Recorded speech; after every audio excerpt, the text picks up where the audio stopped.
This project has the potential to spiral completely out of control.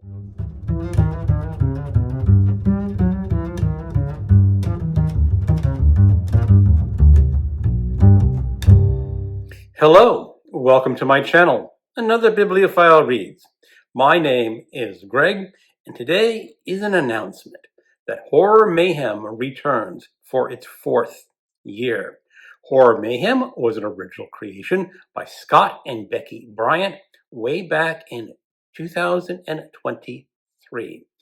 Unfortunately, Scott Bryant passed away in 2024, but his wife Becky and all the co-hosts of the previous Horror Mayhems wanted to continue this event into future years, and it still continues now.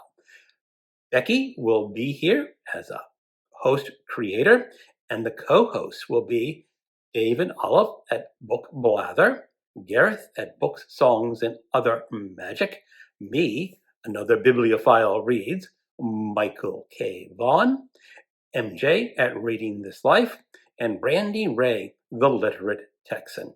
I hope I have not forgotten anyone. If I did, I'm sorry. Your name will be added to the description of this video.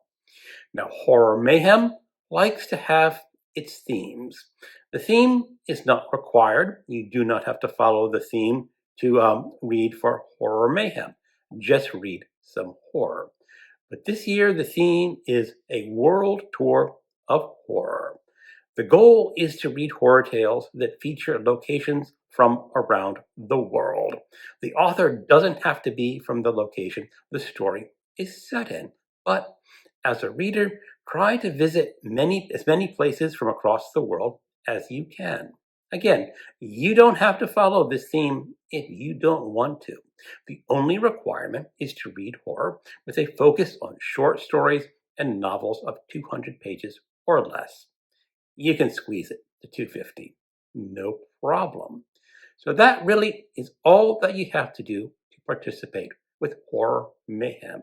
Get out your collections of horror anthologies or your short stories and make a list. How many locations can you visit in these stories?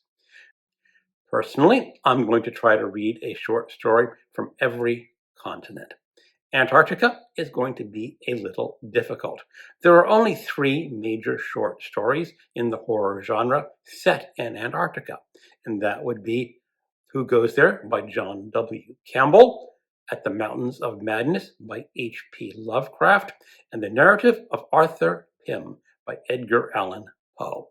I just so happen to be scheduled to read At the Mountains of Madness in April with a friend, so I'm going to count that if I can't find any other short stories. Now, there is a short story called The Things by Peter Watts. That is a short story retelling the story of Who Goes There from the alien's point of view. I'm going to see if I can track that down to count it as a short story set in Antarctica. But other than that, it's going to be a freewheeling mess. I have lots and lots of horror anthologies.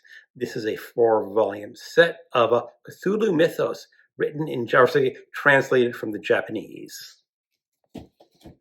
This is a magnificent anthology horror. It takes the whole scope of horror stories. You get some 19th century stories and you get some 20th century stories.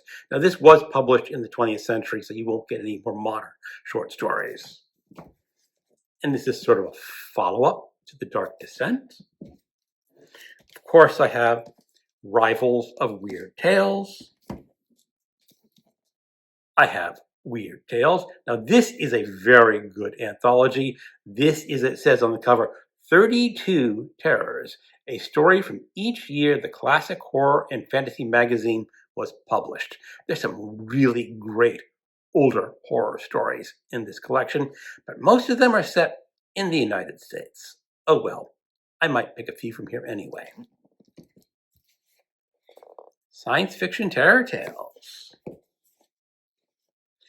Dark Forces. Now, this is a great anthology. This is the original publication of Stephen King's novella, The Mist.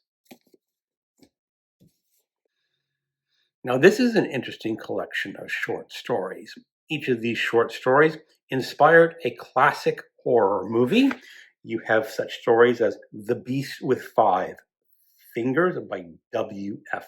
Harvey, The Beast from 20,000 Fathoms by Ray Bradbury, The Fly by George Langland. Of course, everyone remembers the classic movie The Fly, or you may remember the remake, which was really gross. You have this collection called Revelations. I don't know. I really have not read anything out of this yet. You have The Rivals of Frankenstein, because there were many short stories of, let's just say, animating objects that should not be alive.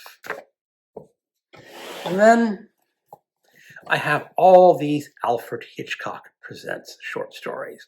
Some of these might not technically be horror, but I think they're horror adjacent and should count. I'll probably read a few from here. Now, my other big problem with Horror Mayhem is that in the middle of the month, I am going to be traveling to Ireland. So I will not be able to read any of the books that I showed you, but I have lots of horror anthologies on my Kindle. So I'll have plenty of horror to read. I also have another goal in mind.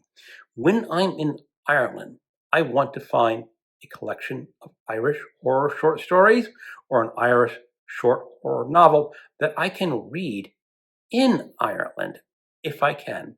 Now, of course, I won't know until I actually get there if I will be able to find a collection of Irish short stories or an Irish short horror novel.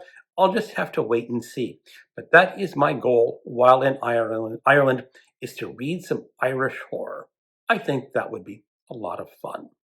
Well, anyway, I hope a lot of people decide to participate in Horror Mayhem. You don't have to read a short story every day, is which what I plan to do. You just have to read a few horror short stories to count for Horror Mayhem. I hope you participate.